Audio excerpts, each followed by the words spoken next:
je m'appelle Émilie Mendieta, je pratique depuis un peu plus de 7 ans la médecine traditionnelle chinoise et l'acupuncture, auquel j'ai été formée par des Chinois à l'étranger. À travers mes études et les expériences personnelles que j'ai vécues avec les gens, j'ai pu développer mes propres outils et notamment révéler ma passion de l'usage des plantes et de la magie des plantes. Donc plantes médicinales, plantes comestibles, euh, plantes sous leur forme vibratoire. Donc voilà, j'ai pu développer toutes ces petites choses-là. Je les cultive, ou alors celles qui sont un peu comme moi, qui sont sauvages, je vais les ramasser dans leurs espaces de nature appropriés. Et, euh, et j'en fais des préparations. Donc je peux faire des baumes, je peux faire des élixirs. Donc là on est vraiment sur, comme les fleurs de bac, sur la partie vibratoire des plantes, hein, qu'on fige dans une solution. J'en fais des teintures mères, donc là c'est la plante concentrée qu'on conserve dans de l'alcool. Là je suis en train de développer de l'encens aussi, donc des plantes que je sèche, que je mélange avec des résines naturelles, etc. pour pouvoir utiliser cet encens. Et, euh, et donc toute cette magie des plantes, voilà, c'est l'envie d'en parler, l'envie d'échanger autour de ça. Euh, je prévois pas de quelque chose de concret au niveau de la conférence, si ce n'est que de vouloir partager, échanger. J'attends les questions, j'attends les découvertes, ceux qui ont envie qu'on parle d'esprit de la nature et des êtres avec lesquels on peut communiquer, on peut aller par là. Ceux qui ont envie de connaître des recettes, on peut aller par là. Ceux qui ont envie de savoir comment on cultive ou comment on ramasse, comment on collecte et comment on sèche, comment on prépare.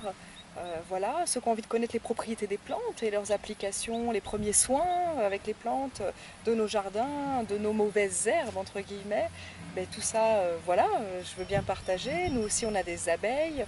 On n'est pas apiculteurs parce qu'on ne cultive pas les abeilles, mais voilà, on est dans le respect, dans le partage avec ça.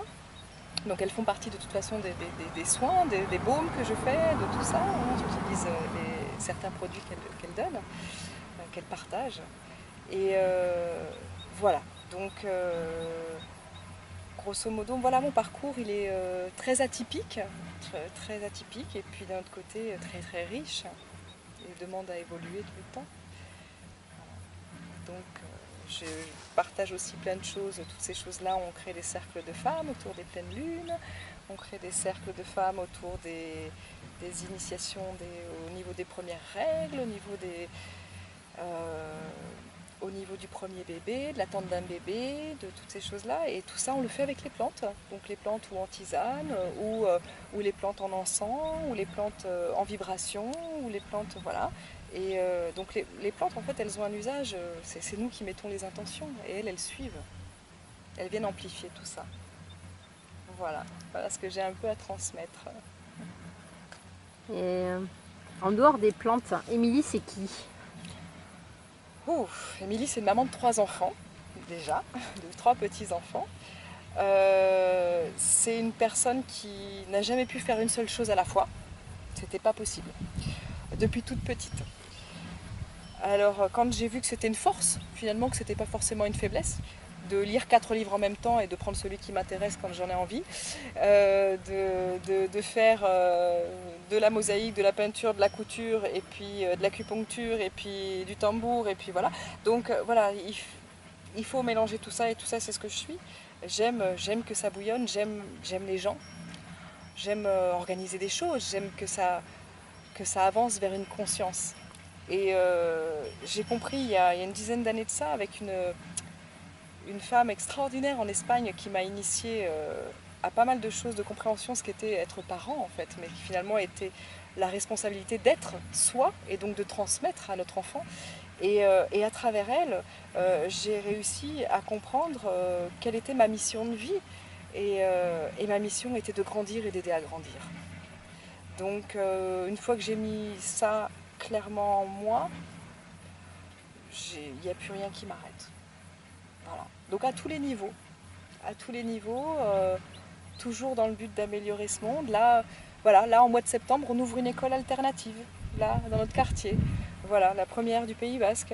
Donc c'est pareil, on lance un défi et ça y est, ça a pris, ça a marché et on ouvre en septembre. Voilà, c'est tout ça. C'est tout ça, c'est toute cette richesse. J'ai beaucoup voyagé, je parle plusieurs langues. Voilà, donc j'aime ça. Voilà. Tu veux prendre le temps un petit peu de nous parler de ton école alternative? Ah oui, avec plaisir. Bah, une école alternative, en fait, c'est une école en liberté d'être. C'est une école où on réunit des êtres, donc peu importe leurs âges respectifs. Il y en a qui sont là pour assurer la sécurité d'un cadre, il y en a qui sont... Et tout le monde est là pour apprendre, apprendre à apprendre, apprendre les uns les autres. On ne suit pas une pédagogie particulière, si ce n'est qu'on s'inspire de toutes les pédagogies alternatives existantes, plus celles qu'on créera nous-mêmes avec les enfants. Moi, je vais être directrice de l'école parce qu'administrativement, il faut des statuts, il faut tout ça. Donc, on s'est réparti les rôles entre les personnes. Mais je ne serai pas enseignante, ni dans un premier temps intervenante. C'est déjà pas mal d'être maman aussi, des fois de se positionner comme maman et de laisser les autres venir nourrir nos enfants aussi. Parce que moi, mes enfants, je pense qu'ils prennent déjà de ce que je suis. Donc, ils ont envie, maintenant, ils ont fait le tour. Ils me disent déjà, enfin voilà, ma grande a 8 ans et elle me dit, bon, bah maman, c'est quoi la suite? C'est quoi la suite? Qu'est-ce que tu as d'autre à proposer là? donc, donc voilà, c'est tout ça, une école alternative. C'est une école où il n'y a pas de cartable, il n'y a pas de devoir, où on est dans le partage, où on est dans la communication bienveillante et du moins on y œuvre vraiment à ce que tout le monde soit en alignation dessus, quoi. Qu'on soit vraiment, qu'on marche ensemble vers une conscience, chacun à son niveau, chacun à son échelle, mais qu'on marche ensemble vers ça et qu'il y ait une cohérence entre ce que les enfants vivent à l'école et ce qu'ils vivent à la maison. Et que voilà, l'accompagnement de l'être dans tous ces états, dans toutes ces dimensions. Donc en fait c'est juste une continuité de ce qu'on est. Nous on n'a pas scolarisé nos enfants pour l'instant, ils n'ont jamais été à l'école. Donc voilà, c'était aussi un choix de vie. Si tu devais faire passer un message, ce serait quoi? Aujourd'hui, là, présentement. Aïe, ouvrez votre cœur. Que tout le monde est prêt. Tout le monde est prêt. Et il y a plein d'autres choses autour de nous qui sont bien prêtes et en attente parce qu'on ouvre notre cœur. Et le bonheur, ça dépend que de nous. Retrouver la notion de plaisir, plaisir dans ce que vous faites. Et si ça vous fait pas plaisir, changez.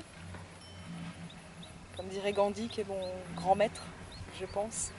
Sois le changement que tu veux voir dans le monde. Commence à changer en toi ce que tu veux voir autour de toi. Bah, moi, je vis qu'avec ça maintenant. Je crée et je co-crée avec qui veut le monde qu'on a envie de voir. Le monde basé sur la conscience, sur l'écologie, sur le respect, sur... voilà. Donc, ouais, c'est ça mon message.